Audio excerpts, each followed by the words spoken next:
In the movies, you may have seen many people who survive the impossible and then show their wide chest to everyone, but they are dumb and nothing special. Surviving isn't easy or scripted the way everyone talks about it. The ones who really go through the impossible carry a story that blasts minds when revealed. So if you want to know about the real personalities who shouldn't be alive but somehow are, then you don't need to dig into deeper histories, because we're showing you some of the legends who turned impossible into possible. This video is going to be more interesting than you expect, so let's check them out. Number 15. Vesna Vulovic survived a 33,330-foot fall. Vesna Vulovic became known worldwide after the mid-air breakup of Jet Flight 367 in January 1972, when the aircraft disintegrated over Czechoslovakia following an onboard explosion. She was working as a flight attendant and happened to be in the rear fuselage section, the portion that investigators later found had remained comparatively intact. Weather reports from that day showed heavy snow on the forested hillside where the debris landed, creating a dense surface that absorbed a large percentage of the impact force. Rescue teams discovered her unconscious with multiple injuries, including fractures, internal trauma, and a severe concussion. Hospital records detail months of neurological treatment and orthopedic recovery, during which she gradually regained movement and speech.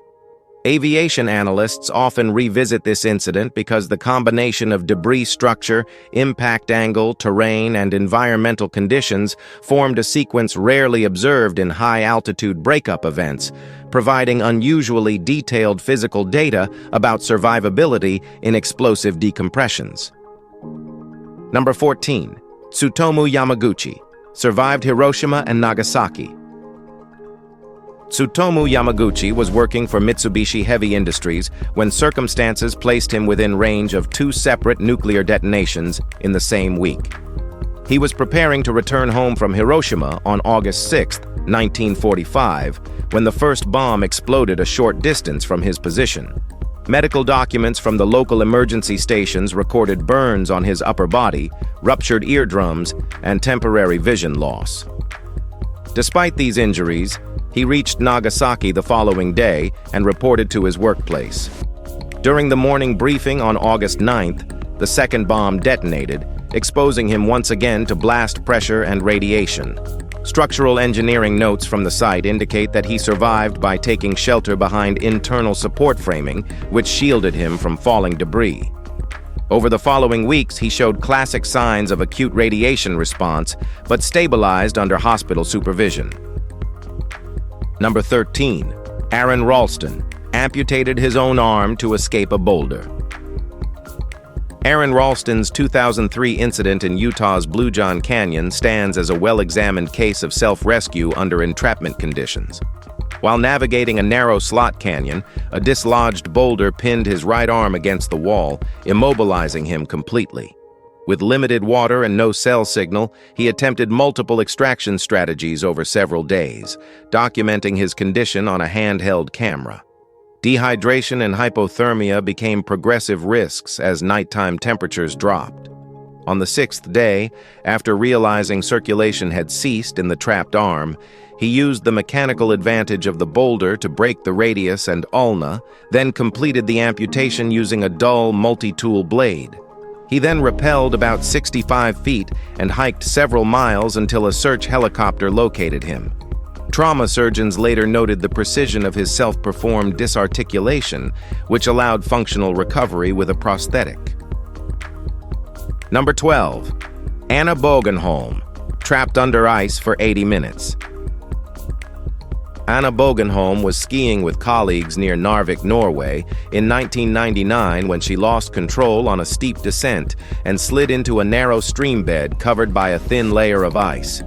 The ice sheet fractured, sending her head first into the freezing water, where she became wedged beneath the surface. A small air pocket formed around her face, giving her limited breathing space, while snowmelt water circulated around her body at temperatures below 1 degree Celsius. Rescue attempts involved ropes, shovels, and ice saws, yet it took more than an hour to extract her. During this period, her core temperature dropped to 13.7 degrees Celsius, one of the lowest ever measured in a living human.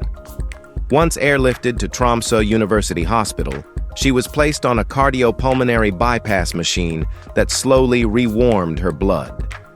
Neurological scans taken afterward showed surprisingly preserved brain activity, largely attributed to the metabolic slowdown caused by extreme hypothermia. Number 11. Roy Sullivan survived 7 documented lightning strikes.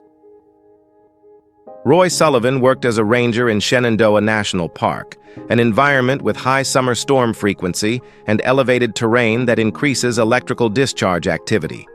Between 1942 and 1977, he experienced 7 separate lightning strikes, each recorded through hospital logs, ranger incident reports, or eyewitness accounts. The strikes occurred under varied circumstances: inside a guard tower, during patrol in open fields, while driving, and even inside his home. Electrical pathway mapping conducted after several incidents showed entry and exit points along his limbs and shoulders, along with tissue burns typical of high-voltage flashover. He also developed distinct hair-singeing patterns from multiple strikes, which park staff routinely photographed for documentation. Meteorological reviews of those weather systems reveal unusually strong cloud-to-ground activity during the times he was exposed. Despite the intensity of the electrical discharges, his cardiovascular readings after treatment consistently returned to baseline ranges, which made his case a reference point for studying human lightning tolerance. Number 10. Julian Kupke fell 10,000 feet and survived the Amazon. Julian Kupke was traveling on LANSA Flight 508 in December 1971 when a lightning strike triggered a catastrophic structural failure, causing the aircraft to break apart mid-air over the Peruvian Amazon. She was strapped into a row of seats that entered a rapid free-fall through a turbulent column of air before descending into dense jungle canopy. Botanical surveys of that region show layers of vines and foliage capable of slowing terminal velocity, which likely reduced the impact force as she hit the forest floor. Her injuries included lacerations, a broken collarbone, and severe bruising. Yet she remained mobile. Drawing on skills learned from her parents' biological fieldwork, she followed water channels that eventually led to a logging camp. Workers there recognized dehydration symptoms and treated her before transporting her to medical care. Her survival timeline provides rare data on fall dynamics, tropical terrain cushioning, and prolonged navigation through rainforest environments after aircraft disintegration. Now check the next one. Number 9. Poon Lim. Poon Lim, a Chinese sailor aboard the British merchant ship SS Ben Lomond, entered survival records after the vessel was torpedoed by a German U-boat in 1942, leaving him alone in the South Atlantic on a small wooden raft for 133 days. Ship logs and post-rescue reports detail how he relied on the raft's emergency gear, biscuits, water tins, and limited fishing tools until he exhausted them and began creating improvised equipment using nails, rope fiber, and parts of the raft's structure. Accounts from the British consulate in Brazil, where he was eventually brought ashore, describe his methods for collecting rainwater with canvas, capturing fish and seabirds, and rationing supplies against unpredictable currents.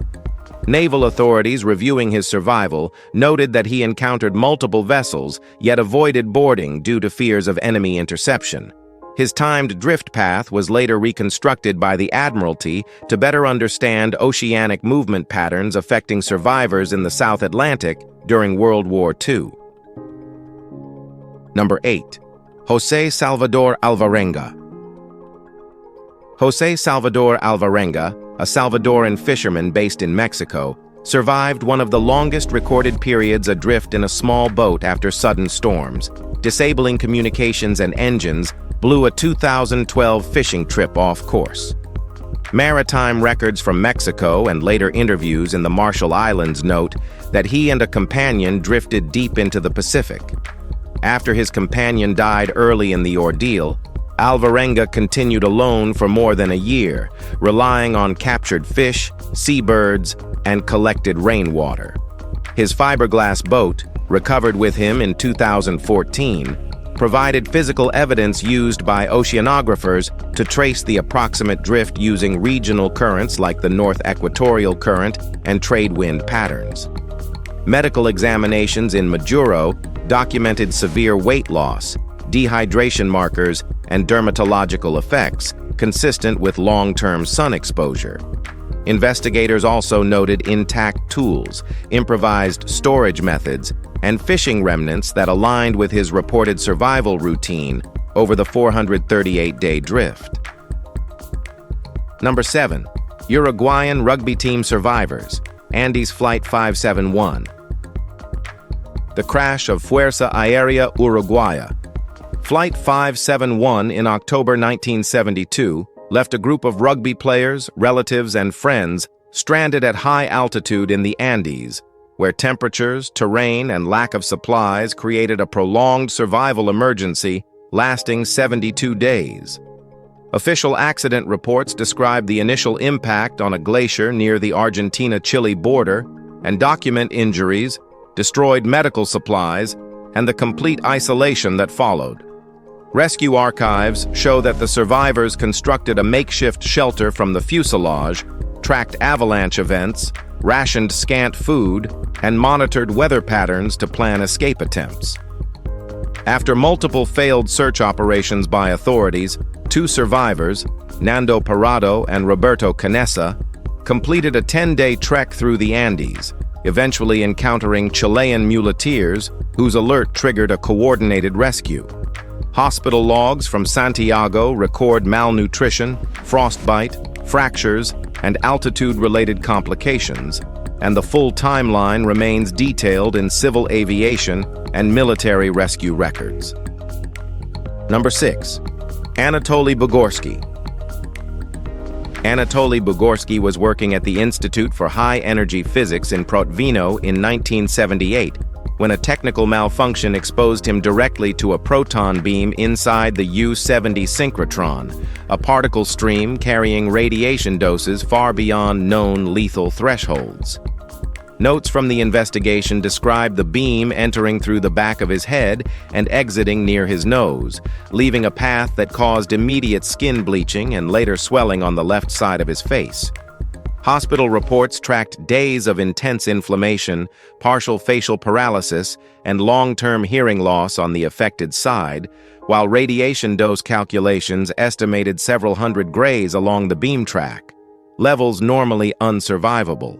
Despite this, follow-up medical evaluations recorded that his cognitive functions remained largely intact, allowing him to complete academic work and continue research duties. Physicists later referenced his case when discussing tissue interactions with high-energy particles and rare occupational exposures in accelerator environments. And now let's move to number 5. Mauro Prosperi. Mauro Prosperi entered the 1994 Marathon des Sables, expecting extreme heat and long distances, but an unexpected sandstorm diverted him off the intended route into the Central Sahara, where he continued running in the wrong direction before realizing he was completely isolated. Search reports and later testimonies explain that he attempted to signal aircraft, took shelter inside an abandoned marabout structure, and rationed both his food and the limited water he carried. Environmental assessments of the region show temperatures fluctuating drastically, adding strain as he tried to navigate by sun position and terrain ridges. After several days, he resorted to collecting minimal moisture and using improvised methods to withstand dehydration as he moved across dunes into Algerian territory. Border Patrol records from Algeria confirm his rescue after 9 days, detailing severe dehydration, kidney strain, and muscular breakdown. GPS reconstructions later demonstrated how far he had drifted from the intended race corridor. Number 4. Phineas Gage. Phineas Gage sustained one of the most medically significant cranial injuries on record in 1848 when an accidental explosion propelled a 13-pound iron tamping rod through his left cheek and out the top of his skull, landing several dozen feet away. Contemporary physician reports by Dr. John Harlow documented the initial examination, which noted massive soft tissue damage, exposed brain matter, and rapid blood loss. Despite the extent of the trauma, Gage remained conscious shortly after the incident, and medical notes tracked weeks of infection management, wound cleaning, and eventual stabilization. Measurements of the rod and injury path later helped neurologists identify which regions of the frontal lobe were affected, offering rare anatomical insight during a period when brain localization theories were still forming. Records from his subsequent employment shifts, behavioral observations, and physical follow-ups provided additional data that modern researchers still reference when evaluating early evidence of frontal lobe injury effects. Number 3. Harrison O'Keene. Harrison O'Keene, a 26-year-old cook, was trapped underwater for almost 3 days after the tugboat Jascon 4 capsized near Port Harcourt, Nigeria. The vessel sank and settled on the ocean floor at roughly 30 meters, leaving O'Keene in an air pocket in the overturned engine room. Oxygen levels steadily dropped while carbon dioxide accumulated, yet he managed to remain conscious by limiting movement and controlling his breathing.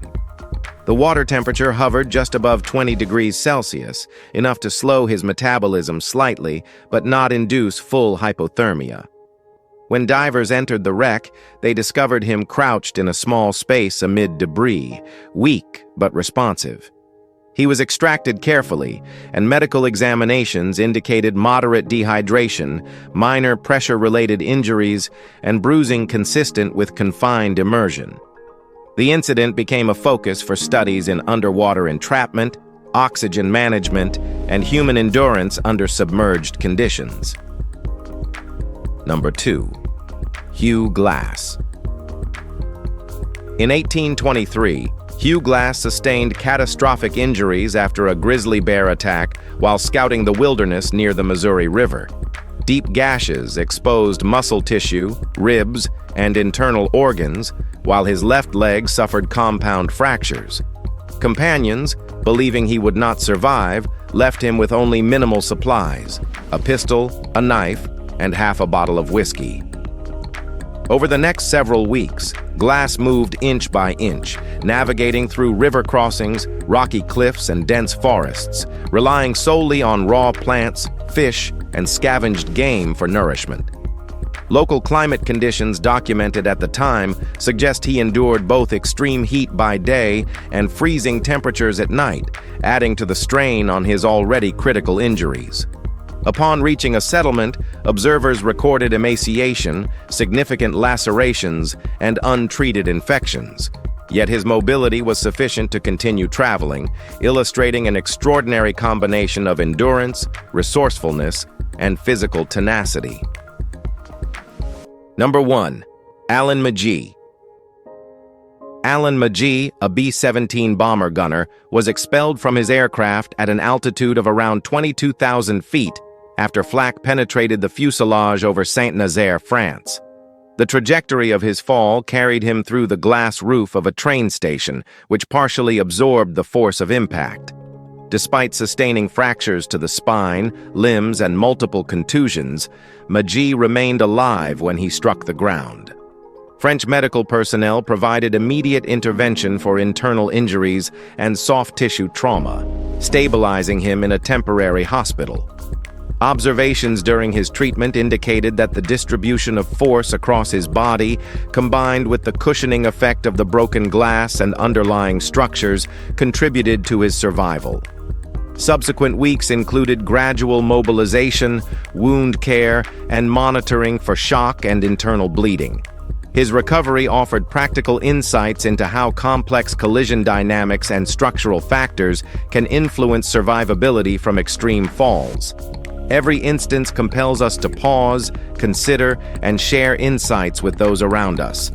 If this content resonates, don't hesitate to leave a comment with your thoughts, share it with friends who appreciate the extraordinary, and make sure to subscribe for more revealing explorations of astonishing survival.